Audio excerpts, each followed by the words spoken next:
गोपिका जीवनस्मरणं गोविंद गोविंद।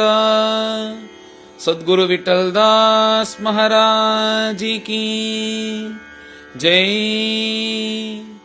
పరమ భాగవతోత్తములైన విదురులు మైత్రేయుల దగ్గర ఇలాంటి జగత్ సృష్టి గురించి ప్రశ్న వేసిన వెంటనే మైత్రేయులు చాలా పరమానందంతో ఆ విదురుల్ని చూసి, నాయన నువ్వు అడిగిన ప్రశ్న ఎలా ఉంది అంటే, ఇలా మన పక్కన ఈ గంగ ఎలా విస్తారంగా ఇలా తరులుకుంటూ పోతుందో అలాగుంది నువ్వు అడిగిన ఆ ప్రశ్న అనేది, చాలా లోకానికి హితకరమైనది. దాని గురించి నేను పైన చెప్తాను. నువ్వు ఎలాంటి వంశంలో పుట్టినావో తెలుసా? ఆ పురు యొక్క వంశంలో పుట్టినావు. అతనే చాలా మహాత్ముడు. సాధారణంగా మహాత్ములు పుట్టాలంటే ఏదో ఒక కొత్త కుటుంబంలో వెళ్ళి పుట్టరంట. ముందుగానే ఏ మహాత్ముడు ఏదైనా కుటుంబంలో పుట్టి ఉంటేనే ఆ కుటుంబంలోనే పుడతారంట. అలాంటి పురు, భీష్ములు, శంతనుడు ఇలాగా అందరూ పుట్టిన ఈ ఉత్తమమైన వంశంలో కదా నువ్వు కూడా పుట్టినావు. నువ్వు ఎవరంటే సాక్షాత్ యమధర్ముని, యమధర్మరాజా యొక్క అవతారము. అందువల్లే నీకు ఇలాంటి సద్బుద్ధి అంటూ ఆ విదురుల్ని కొంచెం పొగడి పైన ఈ జగత్ సృష్టిని ప్రారంభించారు. దీన్ని ప్రారంభించే దానికి ముందు ఎవరైనా సరే వాళ్ళ గురుదేవుల్ని స్మరించే కదా వీటిని ప్రారంభిస్తారు. అలాగా ఈయన కూడా తన యొక్క గురు పరంపరను ఇలా స్మరించారంట. ముందు ఒక కాలంలో సాక్షాత్ భగవంతుడే సంకర్షణుడిగా వచ్చారంట. ఆ వచ్చినప్పుడు అలాంటి భగవంతుడు ఈ భాగవత తత్వాన్ని సనత్కుమారులకు సాంఖ్యాయనులు అనే ఒక ఋషికి ఉపదేశించారంట. ఆ సాంఖ్యాయనులు ఈ మైత్రేయుల యొక్క గురువు అయిన పరాశరులకి ఉపదేశించారంట. ఆ పరాశరులు ఈ మైత్రేయులకు ఉపదేశం చేశారు. ఆ ఉపదేశాన్ని, ఈ భాగవత తత్వాన్ని నేను నీకు పైన చెప్తాను అంటూ ఈయన పైన ఈ జగత్ సృష్టిని ప్రారంభించారు. ఆ నిర్గుణం అనేది ఈ జగత్తుని సృష్టించాలి అని సంకల్పం వచ్చిన వెంటనే సగుణంగా మారింది. ఆ సగుణంగా మారింది ఏమిటంటే, మనం తిరువనంతపురం వెళ్ళి దర్శనం చేస్తున్నాం కదా, ఆ పద్మనాభస్వామిగానే మొట్టమొదట మారిందంట. అది మారేటప్పుడు ఆదిశేషుడి పైన ఇలా పనుకొని గర్భోదక జలము ఇలా 1000 చతుర్యుగం బ్రహ్మదేవుని యొక్క ఒక్కరోజు ఆయుష్ వరకు యోగ నిద్రలో ఇలా సగుణం అనేది పనుకుంటూ ఉందంట. తర్వాత కాలం అనే ఆ తత్వాన్ని సృష్టి చేసి ఇలా యోగ నిద్రలో ఉండేటప్పుడు ఆ భగవంతుని యొక్క నాభి కమలం నుంచి, నాభి నుంచి ఒక కాండం పైకి పోతుందంట. ఆ కాండం ద్వారా పైకి వెళ్తే ఒక తామరపు, ఆ తామరపు మధ్యలో బ్రహ్మదేవులు ఆసీనులుగా కూర్చొనున్నారు. సాక్షాత్ వేదస్వరూపి అయిన చతుర్ముఖ బ్రహ్మ ఇలా కళ్ళు తెరిచి చూస్తే తాను ఒక తామరపై కూర్చొనున్నాడు అని ఆయనకి తెలిసింది. ఇప్పుడు బయట చూసినామంటే ఏకోపించిన జలము, అక్కడక్కడ చూస్తే నీరు, తర్వాత గాలి, ఇవన్నీ చూస్తే కొంచెం భయపడిన ఆయన, మనం దేనినో ఒక ఆధారం ఉంది కదా, ఆ ఆధారం అధిష్టానం నుంచి మనము సృష్టి అయినాము అంటూ ఆ కాండం ద్వారా ఇలా కిందకి దిగుతూ వచ్చారంట. ఇలా దిగుతూ వచ్చి చాలా సంవత్సరాలు వచ్చినా కానీ దాన్ని దాటలేకపోయిన ఆ బ్రహ్మదేవులు మళ్ళీ తిరిగి పైకి ఎక్కి ఆ తామర పువ్వులోనే కూర్చొనేస్తున్నారు. ఇలా కూర్చొనేటప్పుడు ఏమి తోచాలి, ఏమి చెయ్యాలని తెలియక ఇలా దిగులు పడుతూ ఉండేటప్పుడు పైనుంచి ఒక అశరీరి తపా తపా అంటూ 2 శబ్దములు వచ్చింది. అది వచ్చిన తర్వాత ఆయన తపస్సు చేశారు. ఇలా 100 సంవత్సరాలు దేవవర్షంలో తపస్సు చేసిన తర్వాత తాను ఎక్కడ ఉన్నాడు అనేది ఆయనకి తెలిసిందంట. ఇలా మనం జూమ్ అవుట్ చేసినామంటే మనం ఎక్కడో కూర్చున్నామని తెలుస్తుంది కదా, అలాగ చూస్తే అతను ఒక తామరపై కూర్చున్నాడు. ఆ తామరపు కాండం, ఆ తర్వాత ఆ కాండం అనేది కొంచెం కొంచెంగా కింద పోయి భగవంతుని యొక్క నాభి కమలం నుంచి అది వచ్చి ప్రారంభించింది. దాని తర్వాత చూస్తే ఒక పెద్ద శరీరం, ఆ శరీరం భగవంతుని యొక్క శరీరం. ఆ శరీరం అనేది ఆదిశేషుని పైన పనుకోనుంది. గర్భోదక జలము, వీటన్నిటిని చూసి అలాంటి యోగ నిద్రలో ఉండే ఆ పరమాత్మని చూసి బ్రహ్మదేవులు చాలా సంతోషించారు. అలాంటి ఆ పరబ్రహ్మ స్వరూపమైన, ఆ సద్గుణ రూపమైన ఆ పద్మనాభ స్వామిని చూసి ఆయన స్తోత్రం చెయ్యాలి. మననే సృష్టి చేసింది ఆ పద్మనాభ స్వామినే కదా, ఆయన్ను స్తోత్రం చెయ్యాలి, మన తండ్రిలాగా ఉండే అతను స్తోత్రం చెయ్యాలి అంటూ సంకల్పించి పైన బ్రహ్మదేవులు స్తోత్రం చెయ్యాలని ప్రారంభించారు. ఆ స్తోత్రం అనేది 9వ అధ్యాయంలో వస్తుంది. ఇప్పుడు 8వ అధ్యాయం పైన అందరం కలిసి పారాయణం చేస్తాం. అథాష్టమోऽధ్యాయః మైత్రేయ ఉవాచ सत्सेवनीयो बत पूर्ववंशः यल्लोकपालो भगवत्प्रधानः बभूविथेहाजित कीर्तिमालां पदे पदे नूतनयस्य भीक्ष्णम् सोऽहं नृणां क्षुल्लसुखाय दुःखं महद्गतानां विरमाय तस्य प्रवर्तये भागवतं पुराणं यदाह साक्षात् भगवान् ऋषिभ्यः आसीनम् उर्व्यां भगवन्तमाद्यं सङ्कर्षणं देवमकुण्ठसत्वं विवत्सवः तत्त्वमतः परस्य कुमारमुख्या मुनयोन्वपृच्छन् स्वमेव धिष्ण्यं बहुमानयन्तं यं वासुदेव अभिधमामनन्ति प्रत्यग्धृताक्ष अम्बुजकोशमीषत् उन्मीलयन्तं विबुधोदयाय स्वर्धुनी उदार्द्रैः स्वजटाकलापैः उपस्पृशन्तः चरणोपधानं पद्मं यदर्चन्ति अहिराजकन्याः सप्रेमनाना बलिभिर्वरार्थाः मुहुर्गृणन्तो वचसानुराग स्खलत्पदेनास्य कृतानि तज्ञाः किरीटसाहस्रमणिप्रवेक प्रत्योदितोद्दाम फणासहस्रम् प्रोक्तं किलैतत् भगवत्तमेन निवृत्तिधर्माभिरताय तेन सनत्कुमाराय स चाह पृष्टः साङ्ख्यायनायाङ्ग धृतौ रताय साङ्ख्यायनः पारमहंस्यमुख्यः विवक्षमानो भगवद्विभूतिः जगादसो अस्मत् गुरवेन्विताय पराशराय अथ बृहस्पतेश्च प्रोवाच मह्यं स दयाळुरुक्तो मुनिः पुलस्त्येन पुराणमाद्यं सोऽहं तवैतत् कथयामि वत्सा श्रद्धालवे नित्यमनोव्रताय उदाप्लुतं विश्वमिदं तदासीत् यन्निद्रया अमीलितदृङ्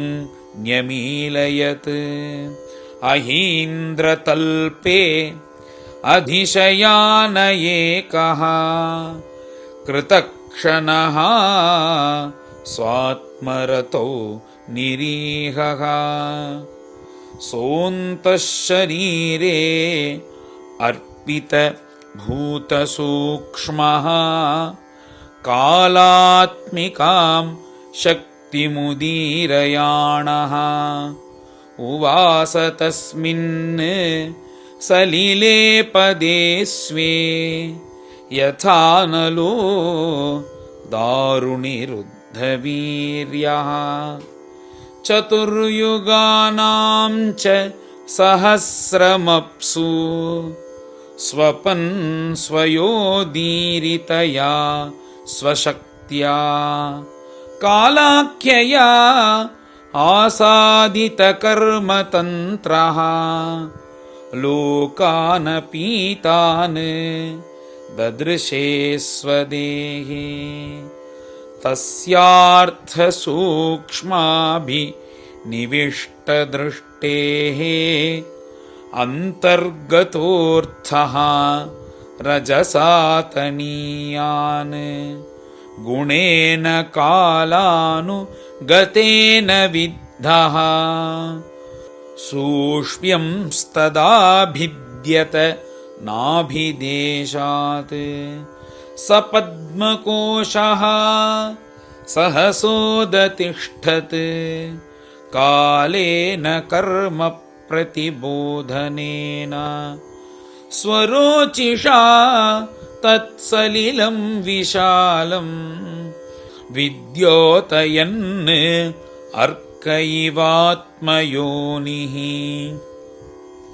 तल्लोकपद्मं स उ एव विष्णुः प्रावीविशत् सर्वगुणावभासम्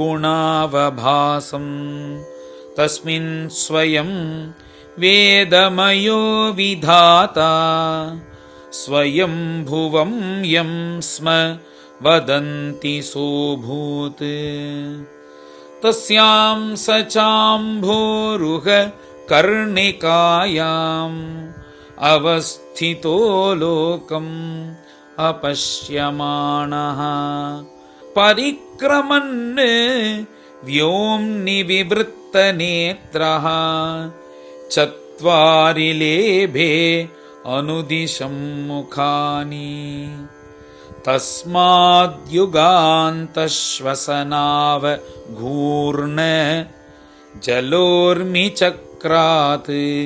सलिलाद्विरूढम्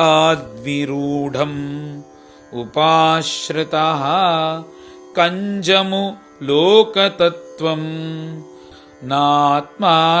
नात्मानमद्धाविदत् आदिदेवः क एष योऽसौ अहम् अब्जपृष्ठः एतत्कुतो वाब्जम् अनन्यदप्सु अस्ति ह्यधस्तादिह किञ्चनैतत् अधिष्ठितं यत्र सतानुभाव्यम् स इत्थमुद्वीक्ष्य तदब्जनाल नाडीभिरन्तः जलम् आविवेश नार्वागतः तत्खरनालनाल नाभिं विचिन्वन् तदविन्दताजः तमस्य पारे विदुरात्मसर्गम् विचिन्वतोऽभूत् सुमहान् तृणोभिः यो देहभाजां भयमीरयाणः परिक्षुणोति आयुरजस्य हेतिः ततो निवृत्तः अप्रतिलब्धकामः स्वधिष्ण्यमासाद्य पुनः स देवः शनैः जितश्वास निवृत्तचित्तः न्यषीदत् आरूढसमाधियोगः कालेन सोजः पुरुषायुषाभिप्रवृत्तयोगेन विरूढबोधः स्वयं तदन्तर्हृदयेव भातम् अपश्यतापश्यत यन्न पूर्वम् मृणालगौरायत शेषभोग पर्यङ्क एकं पुरुषं शयानम् फनातपत्रायुत मूर्धरत्न द्युभिः हतध्वान्त युगान्ततो ये प्रेक्षां क्षिपन्तं हरितोपलाद्रेः सन्ध्याभ्रनीवेरुरु रुक्ममूर्ध्नः रत्नोदधारौषधि सौमनस्य वनस्रजो वेणुभुजाङ्घ्रिपाङ्घ्रेः आयामतो विस्तरतस्वमान देहेन लोकत्रय संग्रहेण विचित्रदिव्य आभरणांशुकानां कृतश्रियापाश्रित वेषदेहं पुंसां स्वकामाय विविक्तमार्गैः अभ्यर्चतां कामदुघाङ्घ्रिपद्मं प्रदर्शयन्तं कृपया नखेन्दु मयूखभिन्नाङ्गुलि चारुपत्रम् मुखेन लोकार्ति हरस्मितेन परिस्फुरत् कुण्डलमण्डितेन शोणायितेन अधरबिम्बभासा प्रत्यर्हयन्तं सुनसेन सुभ्रुवा कदम्बकिञ्चल्क पिशङ्कवाससा स्वलङ्कृतं मेखलया नितम्बे हारेण चानन्त धनेन वत्सा श्रीवत्सवक्षः स्थलवल्लभेन परार्ध्यकेयूर मणिप्रवेक पर्यस्तदोर्दण्ड सहस्रशाखम् औयक्तमूलं भुवनाङ्घ्रिपेन्द्र महीन्द्रभोगैः अधिवीतवल्शम् चराचरौकः भगवन्महीन्द्र महीन्द्रबन्धुं सलिलोपगूढम् किरीटसाहस्र हिरण्यशृङ्गम् आविर्भवत् कौस्तुभरत्नगर्भम् नीवीतमाम्नाय मधुव्रतश्रिया स्वकीर्तिमय्या वनमालया हरिं सूर्येन्दुवायु अग्नि अगमं त्रिधामभिः परिक्रमत् प्राधनिकैः दुरासदम् तर्ह्येव तन्नाभिसरः सरोजम् आत्मानमम्भः श्वसनं वियच्छ ददर्श देवो जगतो विधाता नातः परं लोकविसर्गदृष्टिः सकर्मबीजं रजसोपरक्तः प्रजासि सृक्षन् नियदेव दृष्ट्वा अस्तौत् विसर्गाभिमुखस्तमीड्यम् अव्यक्तवर्त्मनि अभिवेशितात्मा। श्री हरये नमः। इति श्रीमद्भागवते महापुराणे पारमहंस्यां संहितायां तृतीयस्कन्धे अष्टमोऽध्यायः।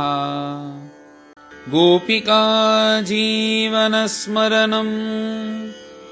गोविन्द गोविन्द। सद्गुरु विठ्ठलदास महाराज की जय।